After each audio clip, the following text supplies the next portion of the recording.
নমস্কার বন্ধুরা, জয়না কিচেন সবাইকে স্বাগত। আশা করি সবাই ভালো আছেন। আজকে আরেকটি রেসিপি নিয়ে আসছি। আজকে তৈরি করব রুই মাছের ডিমের কোপ্তা। আমরা এখানে রুই মাছ নিয়েছি 500 গ্রামের মতো, আর আমরা এখানে নিয়েছি 4টে বড় বড় সাইজের পেঁয়াজ, শিলপাটে আমরা বেটে নিয়েছি।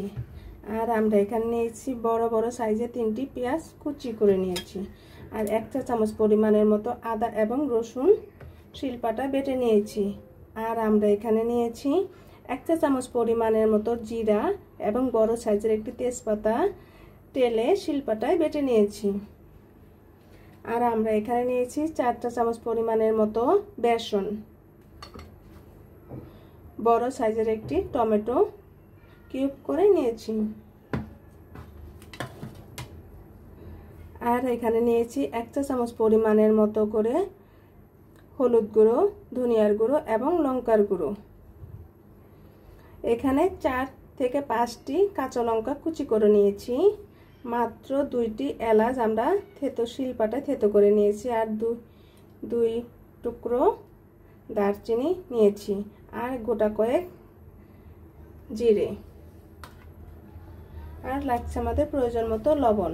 আমরা প্রথমে রুই মাছের ডিমগুলোকে আমরা লঙ্কা, হলুদ এবং ধনিয়ার গুঁড়ো, পেঁয়াজ একসাথে মিশিয়ে নিব। প্রথমে আমরা লবণ দিয়ে দিচ্ছি। এখানে আধা চা চামচ পরিমাণের মতো লঙ্কার গুঁড়ো এবং আধা চা চামচ পরিমাণ মতো ধনিয়ার গুঁড়ো এবং হলুদ গুঁড়ো দিয়ে দিব আধা চা চামচ পরিমাণের মতো, এবং কাঁচা লঙ্কা কুচিগুলো দিয়ে দিব।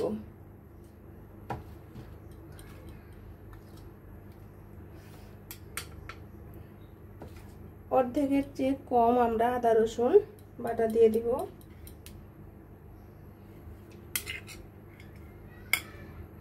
আমরা বড় বড় সাইজের 2টি পেঁয়াজ কুচি দিয়েছি আর অল্প কিছু রেখে দিয়েছি।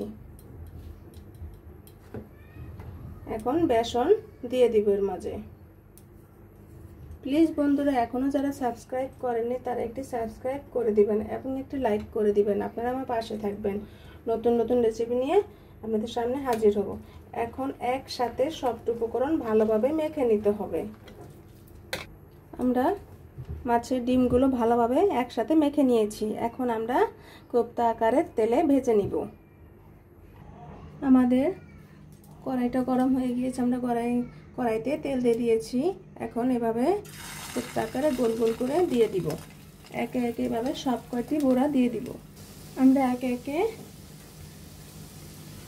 বোড়া কোপ্তাগুলো দিয়ে দিয়েছি। এখন আমরা উল্টিয়ে নিব। আপনি যদি এভাবে কোপ্তা রান্না করেন বড় রুই মাছের ডিম দিয়ে, তাহলে আর অন্য কোনো তরকারি লাগবে না। এত টেস্ট হয়। আপনারা অবশ্যই কমেন্টে জানাবেন।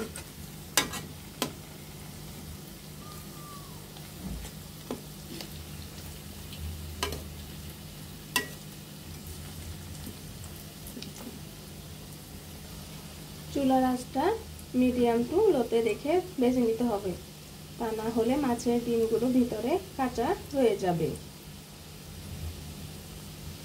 এখন আমরা কোপ্তাগুলো উল্টিয়ে দিব আবার।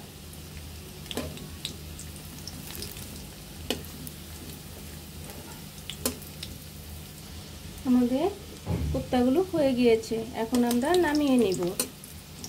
আর বাকিগুলো এখন এভাবে ভেজে নিব। এখন বাকি কোপ্তাগুলো আমরা দিয়ে দিয়েছি। এভাবে আমরা আবার উল্টিয়ে নিব। এভাবে বারবার উল্টিয়ে পাল্টিয়ে কোপ্তাগুলো ভেজে নিব। আমাদের কোপ্তাগুলো হয়ে গিয়েছে। এখন আমরা নামিয়ে নিব। আমরা কোপ্তা ভাজার তেলের মাঝেই গোটা কয়েক জিরে দিয়ে দিব।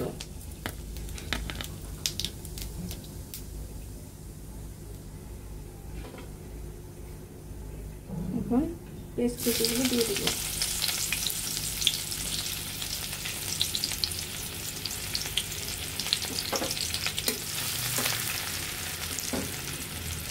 আমরা একে একে পেঁয়াজ বাটা,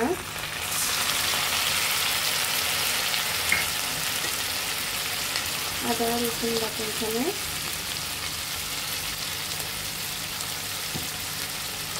এবং এখানে টমেটো মিক্স করা টমেটোগুলো এবং দুটি এলাচ এবং হলুদ, লঙ্কা এবং ধনিয়ার গুঁড়ো দিয়ে দেবো একসাথে সব। এখানে প্রয়োজন মতো লবণ দিয়ে ভালোভাবে কষিয়ে নিতে হবে। কোপ্তা ঝোলগুলো যত কষাবেন ততটাই টেস্ট হবে, তাই মশলাগুলো বারবার এই পাশে উল্টিয়ে পাল্টিয়ে দিতে হবে।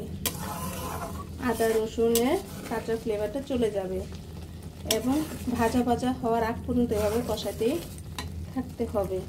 একবার হলো বাসায় তৈরি করে খাবেন।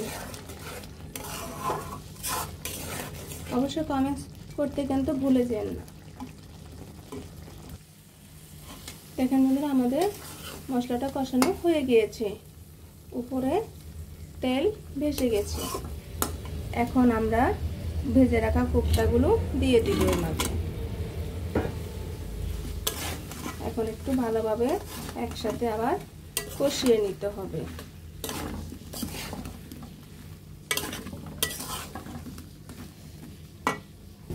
এখন আমরা পরিমাণ মতো কোপ্তা থেকে কোপ্তার মাঝে ঝোল দিয়ে দিব।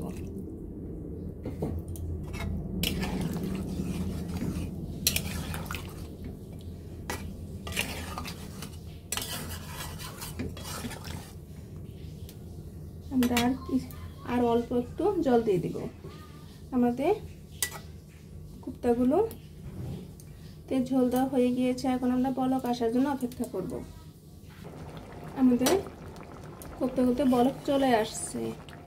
খুব আস্তে এবং খুব হালকা পরিমাণের মতো নেড়ে দিতে হবে, না হলে ভেঙে যাবে। এত আস্তে নাড়তে হবে যে যাতে কোপ্তাগুলো ভেঙে না যায়। এখন আমরা বেটে রাখা জিরে এবং তেজপাতা দিয়ে দিব এখন মশলাটা।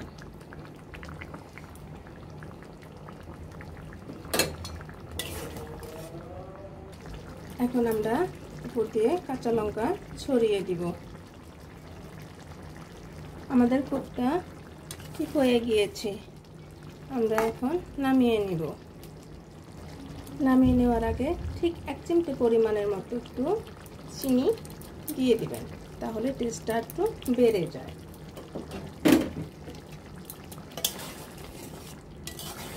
আপনারা অবশ্যই লবণটা চেক করে দেখবেন।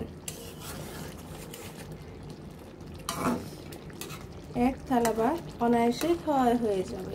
এত টেস্ট রুই মাছের ডিমের কোপ্তা। দেখুন বন্ধুরা, আমাদের মাছের ডিমের কোপ্তাটি তৈরি হয়ে গিয়েছে। কত সুন্দর দেখাচ্ছে। আপনারা চাইলে এখানে ধনেপাতা ছিটিয়ে দিতে পারেন। ভিডিওটি দেখার জন্য ধন্যবাদ। Thank you.